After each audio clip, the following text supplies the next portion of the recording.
Always, I hope that you enjoy. A quick thank you to the T5 peeps, Bob the Dragon, Data Magnet, Cat Crab Lobster, Dark Machine, Estrella the Dreamer, Mesic, Fudic Yol, Casper Arnholtz, and Chaos to Mist. Thank you very much. Chapter 141. Hardly knew you. The sound of a branch snapping underfoot disturbed the dark forest. The way around Durance was long, and more than once they had cut down old spiderwebs. But the creepy thing was that there were no spiders big enough to make the webs to be found anywhere. It was like they all got up and died and ran away. "You sure that they were heading here?" a gruff man asked over one shoulder. "Definitely. My contact in the Capital Bank told me they're opening a special account for this backwoods place. That only happens when there's a profit to be had. That means a dungeon or some new god." A thinner man in leathers and a red bandana around his neck said with a smile. "And this place is what? A farming village? Cattle? Candle makers?" the third member of the group asked in disdain. "It was just listed as village in the local records. It was likely some old baron's villa that got fobbed over to the local peasants to keep them happy, and they built shacks around it, or something." The first man snorted, a massive battle axe slung over his back as his arms rippling muscles.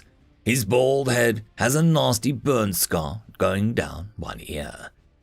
"Great, another crappy place getting red carpet treatment because some hellhole dungeon spawned under it."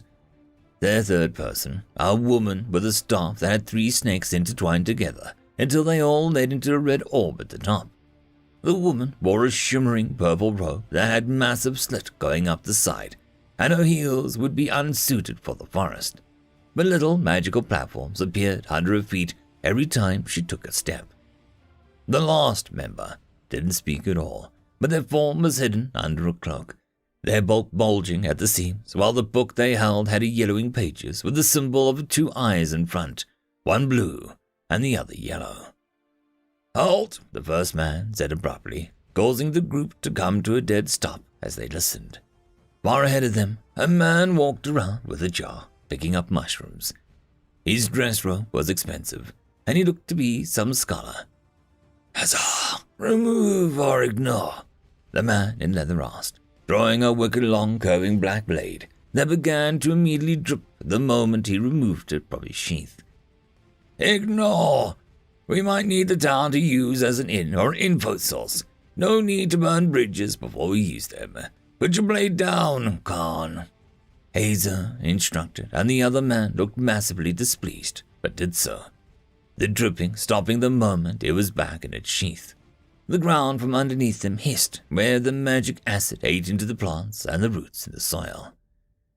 "We could blast down into the dungeon, make our own entrance, and just pretend it was always there," the woman suggested, as she stroked her snake staff as it glowed with intense energy. "Don't bother. Taxman already mapped out the first floor, and dungeons don't make new entrances so soon. Just find a damn entrance and get on with it, Estelle." Hazer barked as the man in the distance vanished into the cheese, his weird jar with him. Estelle sniffed but waved her staff about, creating a dome of light around the orb that showed the flowing lines of wisp energy. They all watched it for a moment. Estelle frowned, tapping the staff a few times.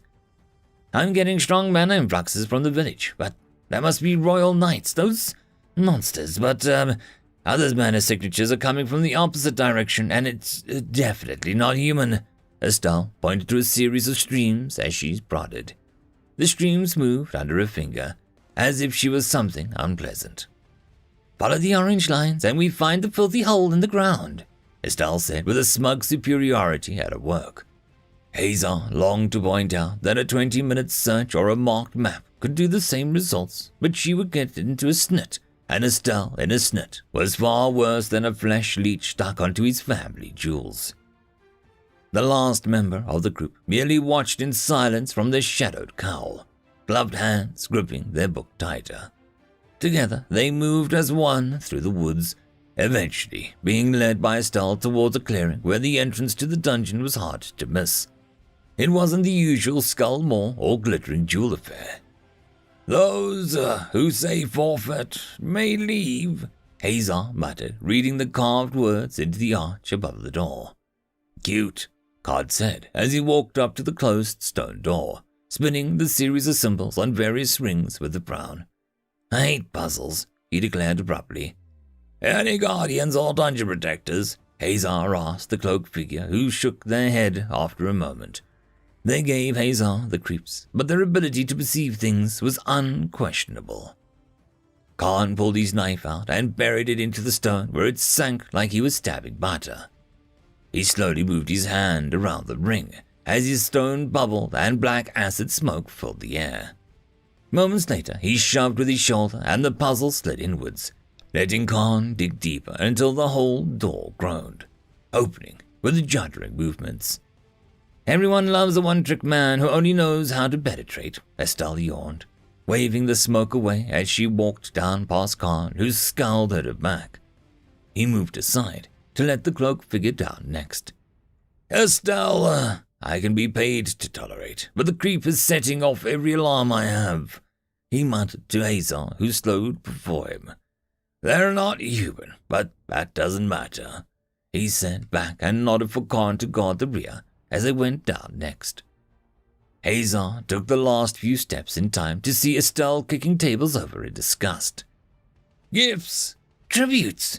I hate such pitiful things, she scoffed as she slammed the base of her staff down, smashing the round clay bowls into pieces. Hazar grabbed her wrist before she could use magic to do more damage. Get a grip.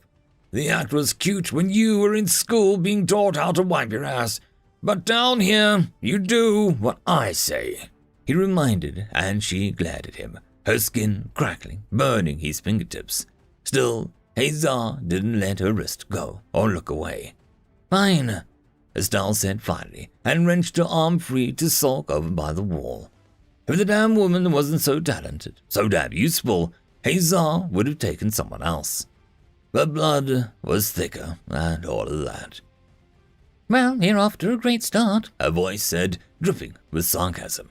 They all turned to the tunnel leading deeper as something floated there, a demure, tiny girl with dragonfly wings. What the hell? Hazar said, but before there was any more sounds, Khan flashed past them, and the next thing they all knew, his knife was buried deep into the floating creature's stomach, the acid smoking as she croaked in surprise. First blood, he said triumphantly.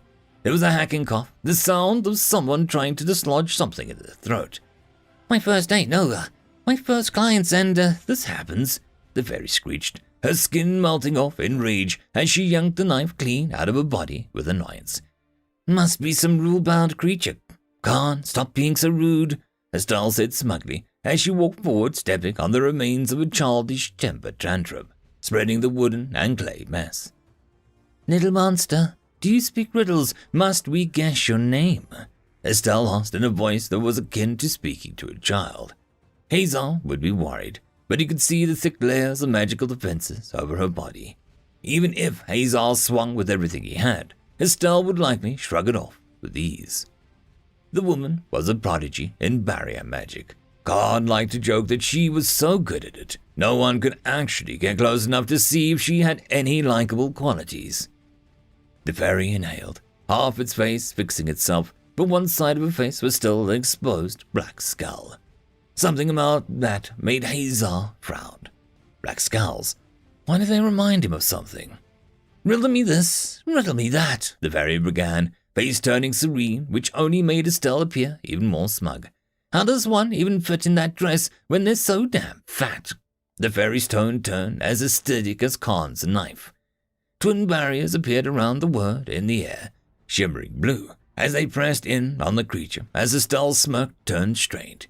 Cute, she said, and to everyone's surprise, the fairy gave a frustrated cry and dark energy leaked out, smashing the barriers before they could squish her. The fairy panted before smoothing down her dress. Good, that made it into this body. I thought I might only have sarcastic clapping and my charming words left, she said gruffly. Last chance, you foolish humans who ignore the cries of their seeds. I am Maharia, the fairy of this dungeon.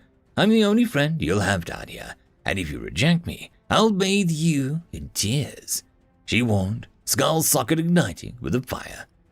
Get lost. The day we accept such an obvious trap is the day we deserve to die, Estelle announced.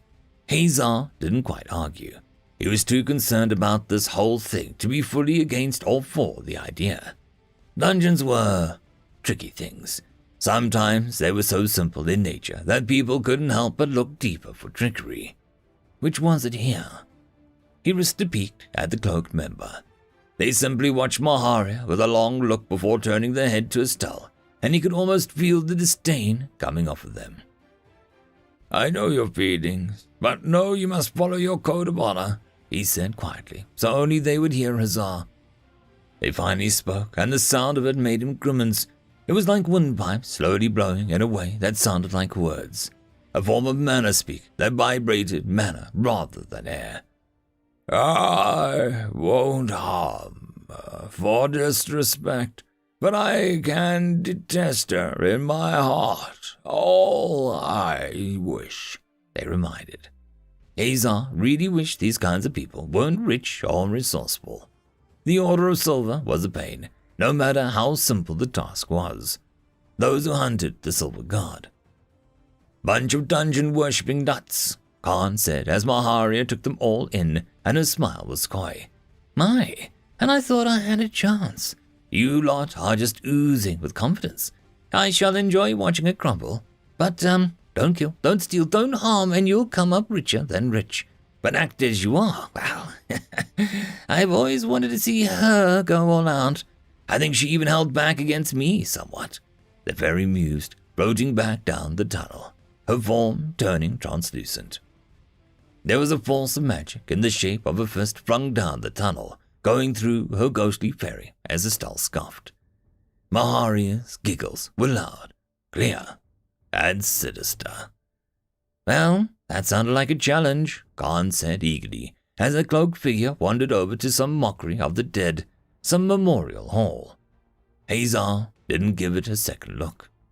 Estelle cast a protective barrier on Khan as he walked down the hallway, looking for traps. Fungus, but at least it's pretty, Estelle said as they eyed the soft glowing mushroom on the ceiling. Khan yelled as something sprung out at him. His knife buried itself in the pop-out sidepost.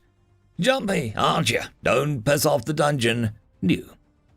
The sign attempted to suck the knife into the wall with it, but with a flick of his wrist, the dark jewel on the knife pommel glowed, and the thing snapped back Khan's hand like an eager pet. Men who spend all the cash and time into a single object are sad. Do you have a name for it when you sleep? Estelle said with her hand covering her mouth. Khan slowly stepped back without looking at her. Nick, he said flatly. Enough! Any traps beyond the sidepost? Hazar asked as the Silver Order returned. He bowed and looking sorrowful, but also moved. It just solidified Hazar's choice not to go into the memorial room. After clearing the tunnel, they moved ahead around the bend as one until they saw Maharia lounging on a beautiful bush, the fruit glowing succulent and ripe-looking. They grew in the middle of a garden of webs. Strands as long as rope and intricate as magic symbols covered the four walls, only leaving thin paths for people to move about. We've agreed on no challenges for you. You all, what was that news said? She mused to the ceiling before going on. They've already courted death as far as the dungeon deals it. Sounds exciting, doesn't it? Maharia giggled. Estelle went to do something, likely blowing up a storm to tear the webs apart. But Khan stopped her. Easy now, you don't kick tripwires for fun. Spider webs aren't just nature's tripwires with glue on top, he said slowly, and Estelle looked ready to argue until she saw how Khan's eyes were a little vacant as he took the room in. Hey, trap, Hazar asked him, readying his axe in case of action. It's a room full of webs, mate. It's a bit obvious it's a trap, Khan reminded. He moved slowly, moving carefully around some webs and testing others. Only some are sticky. We're meant to walk the path, and I think the webs could be a massive trap. If they go, then the ceiling crushes us, or maybe we're locked in here with a dozen eyeball-eating critters, he said with an annoyingly chipper voice. Hazar was just glad he sheathed his acid knife before going web diving. Wow, afraid of spiders, yeah. You'll get far, Maharia said as she took another berry to snack on. Don't you have children to scare and teeth to collect for chump change? Estelle called over with clear annoyance on her face. I'll collect your teeth for free here and now, Maharia muttered back to her around bites of a rather delicious-looking berry. Following Khan's excitable self, they navigated through the maze of webs. It was awkward passage as Estelle accidentally found a real tripwire by falling over it. But nothing happened when she fell into the webs other than a painful screeches on her part. Maharia was beside herself with gleeful laughter. She had a grudge against Estelle rather than Khan, which was strange since Khan had stabbed her, but Estelle was just rude at first. They left the room and Hazar had a bit of a feeling that they were a hair's breadth away from meeting something else in that room. Maharia was lurking around them, easily avoiding Estelle's swatting or the evil order's almost religious petting. The hallways had the vibe of a natural cabin, the musty smell of water, earth, and something more potent filled the halls. Hazar could almost smell ale. He chalked it up to his desire to drink as Estelle and Maharia bickered. Maharia floated before the break in the path going left, one going ahead, and one to the right. The fairy looked darkly amused. Now, esteemed guests, she said, voice dripping with abrupt noble disdain that made Hazar uncomfortable and Estelle's cheeks turned red in anger. Your choice is your own, but let me explain before you moan. To the left are humble collections with a merry time. She held a hand to the left. But I heard the entertainment is far more sublime. She grinned suddenly. Must you rhyme? Estelle asked, stressing the question. Not at all. It is not needed in the slightest. However, it explains things to those that are not. She trailed off, smiling down at Estelle. The brightest, she finished. She pointed directly ahead as Hazar stopped Estelle from trying to clobber the fairy with her expensive staff. Under the stars and moon, take a breather, take a rest, you'll catch a fish soon. Then again, once in a moon so blue, the fish catch you, Maharia said with a slight twirl. She then pointed down the last path. That way is mud. It's good for your skin, she said lightly and kicked her feet up to rest in the air. The last one is a trap. I bet it's either a dead end or a floor mini-boss. Estelle spat and Khan looked far too excited at that. The Silver Order was tilting their head and pointed down the other way to Sublime Times in eagerness. Which way takes us forward? Hazar asked, seeing how much the fairy would spill. All of them. Some further than others, Maharia said breezily. Which is the safest? Estelle asked, and Maharia opened one eye before a smile grew larger and larger until her face deformed into something demonic. Oh, they're all so safe it's pathetic, but so is fire until you throw fuel on it. She cackled and vanished. A silence lulled over them, except for the excited ruffles of the Silver Order tugging them to the left. This dungeon gave Hazar an uneasy feeling in the pit of his stomach. That didn't happen too often. Something was very off about this place. Something very wrong. Nu watched as Delta turned in a sort of restful peace. Between defeating Maharia, upgrading the third floor, choosing the fourth floor theme, and dancing her heart out, Delta was lights out. However, dungeon calls did not sleep often. The fact that Delta could, and Nu became more, meant that as long as Nu was willing to take on the burden of being the subcore, like some sort of receptionist ready for Delta, then the core would have days off. Nu would hate to be a bother and wake her up for something as unimportant as fools. No, Delta deserved to sleep, and Nu deserved some stress relief. It all worked out in the end, mostly in Nu's favor, but who was counting? End of chapter. Chapter 142. Catfished. The Order of Silver was outvoted. They went directly ahead. The factor was Estelle's determination to avoid filthy mudrooms and savage rituals of putting dirt on skin. Hazar didn't argue since they were here to explore everything, so they'd get around to it all eventually. Still, Not even Estelle could stop a murmur of appreciation when they stepped into the large cabin, with twinkling lights and some realistic illusion of a crescent moon high in the ceiling that slowly shifted across the peaceful sky. The room was some homage to a lakeside cabin affair.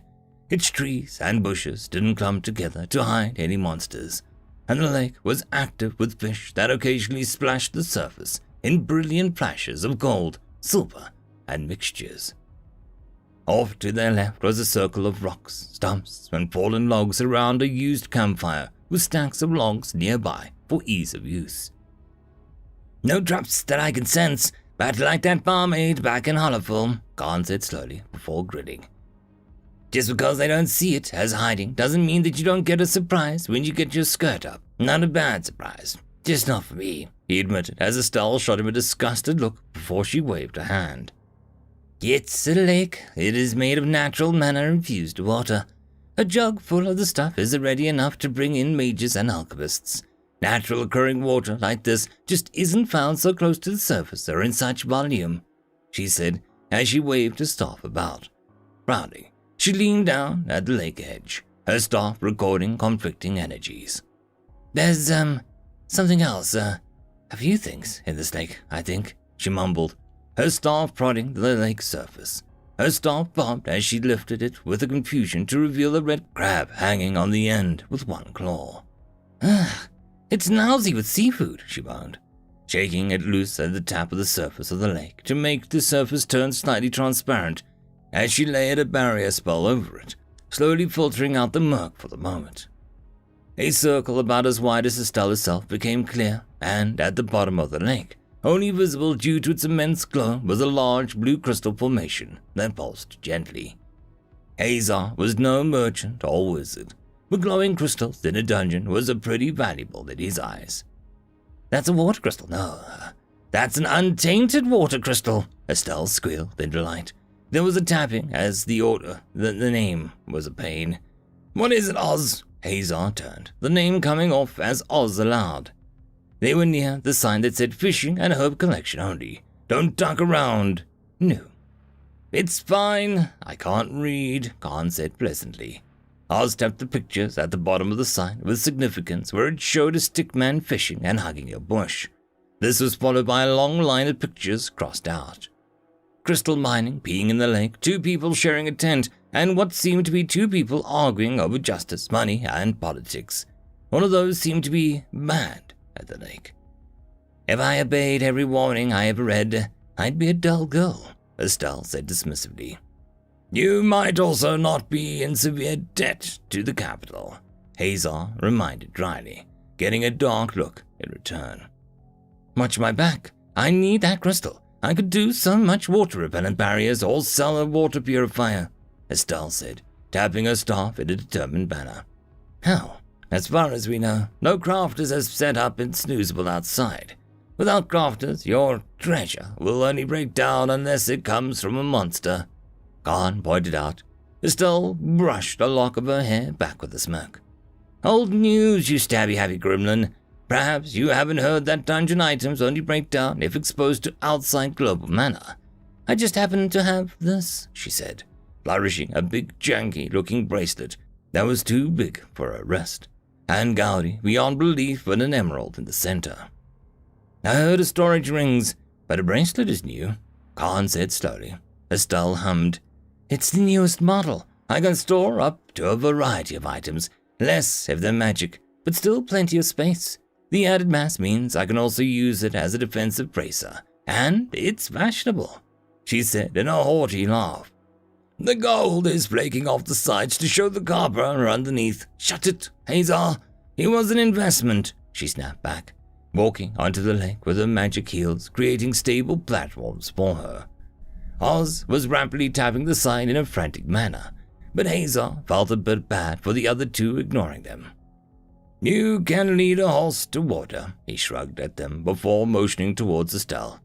"But you can't disown them," he added helplessly. Estelle swung her staff around in an arc in the air. "Creatum, marinum, hookum," she chanted with authority. From the tip of her staff, a long whitish line of mana flowed outwards, unspooled from Estelle's staff until she had enough to form a cross between a pickaxe and a hook on the edge. I really hate monthly wizard magazines and their budget spells. They all sound terrible, Khan said. And you can't read them, Kazar added, ready to swing into action the moment something began to overwhelm Estelle's barrier. They have nice pictures, but the content must be garbage if Estelle uses them, Khan agreed. Hazar would agree, but he knew the spell Estelle was using. Its original use was for a kid-sized rod with a tiny hook. Estelle had modified it with some work to be, useful. That was his cousin, all right, talented to high heavens, but always falling short due to the weight of her ego.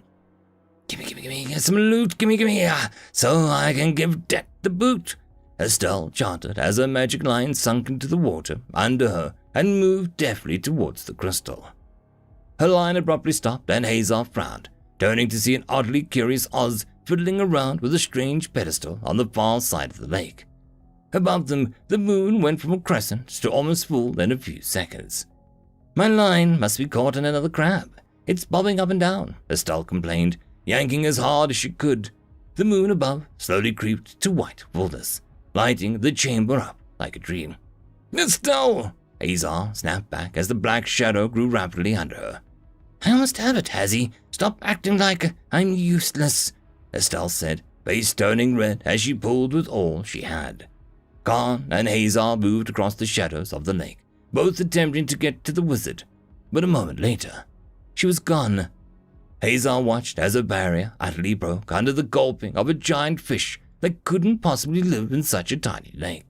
It splashed into the air, and the last of Estelle's mana line being slurped up like pasta. Then it vanished back into the lake. Hazar didn't hesitate and dove into the water in a near-perfect arc, his axe drawn.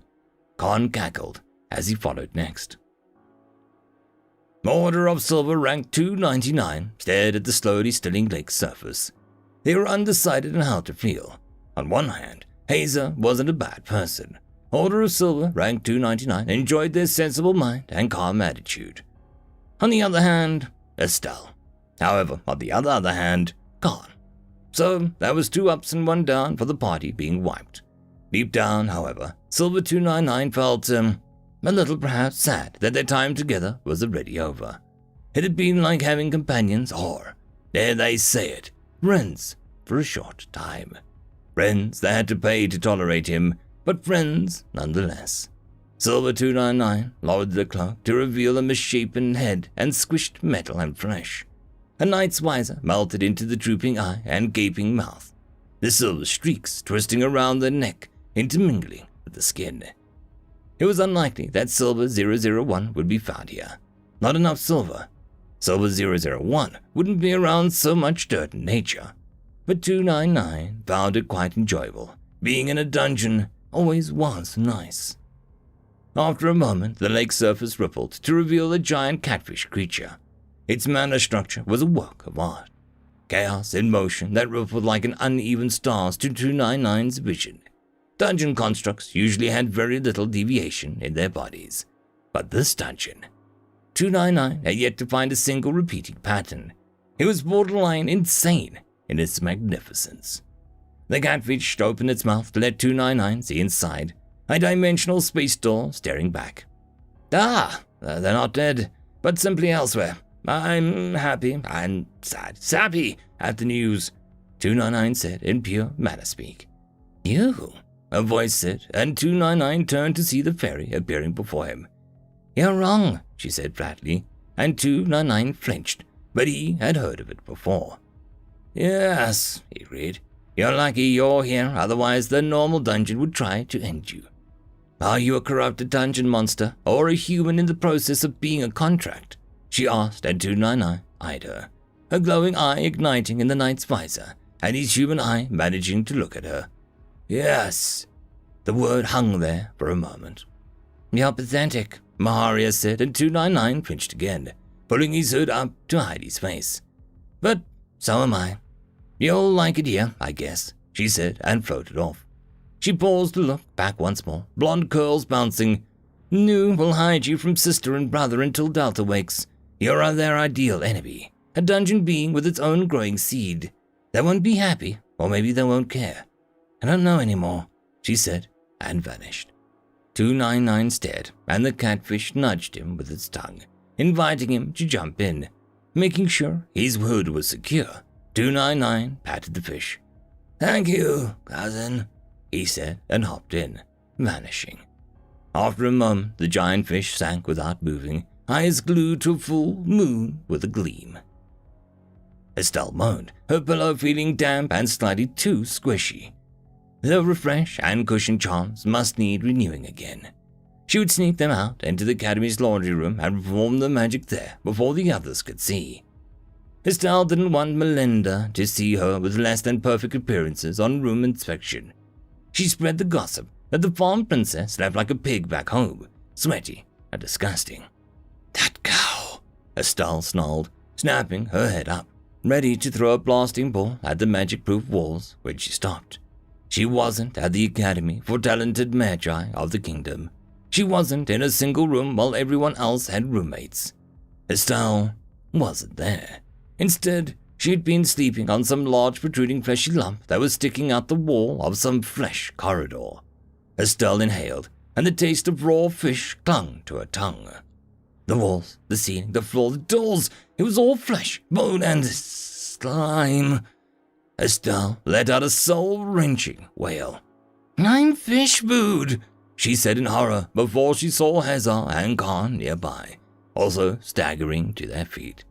Moments later, the creepy silver guy emerged from the wall of flesh like a phantom, unbothered and upbeat as always. Estelle hoped he might have gotten lost. Where the heck are we? She asked the others, remembering she had been so close to the water crystal. It would make such lovely earrings. It crushed her to know she might not get them now. Inside the monster fish. Some hidden room or something, Azar grunted as he stood up, and Estelle opened her mouth to say sorry for dragging them down, but then turned at just the wrong angle to look remarkably like her father. His annoyed, disapproving, and worst of all, at times, uncaring expression making her clam up.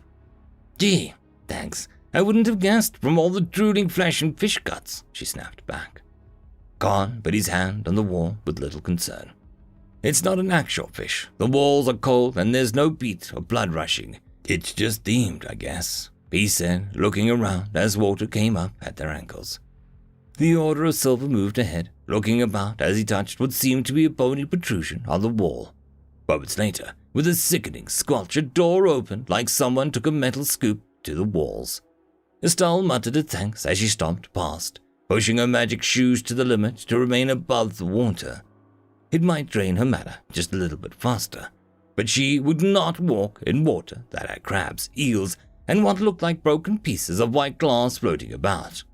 Khan lifted a big piece to show that it was a moon in the lake, but crunched into smaller pieces. The fish had eaten the moon. A lot. At least, no one was telling her what to do.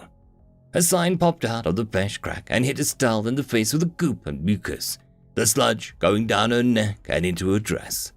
Estelle made a tiny growl in her voice and turned, only to nearly be hit by another sign that popped out of the ceiling. She made a growling noise again. The first sign read, Welcome to the hidden first floor alt rooms, a fleshy space that will offer some biological challenges since I know you humans like your fluids and such. It's called Jonah's Revenge. No. The other sign was a little more worrying. If you don't find an exit, the water slowly rises until you all pass out and potentially drown. I'm kidding. You won't drown, but merely wash up on a lake a mile away from town, and likely with all your valuables stolen. Good times. New.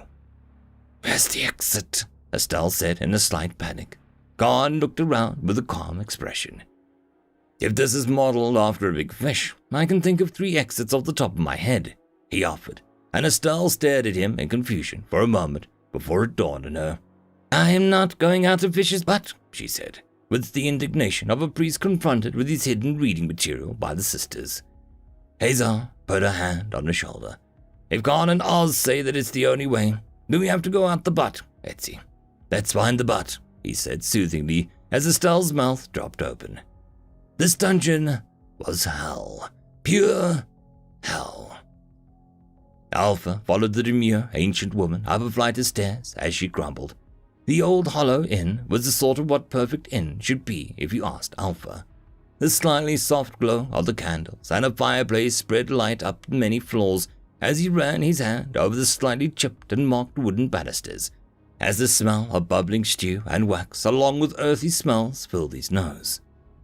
At the recommendations of Asanella, Madame Gru can offer you a premium room, she said, repeating her words from the front desk slightly. Alpha wasn't sure who or what a Madame Gru was, but the way she spoke wasn't about the fact that she spoke a different dialect. No, Alpha was certain that the woman called herself Madame Gru because of some beneficial reason, as if it was both technically true and at the same time not really her name at all. They reached near the top where, despite the fact it had the feeling of not having people visit it in a long time, there was absolutely no dust, dirt, or cobwebs to be found in the rafters.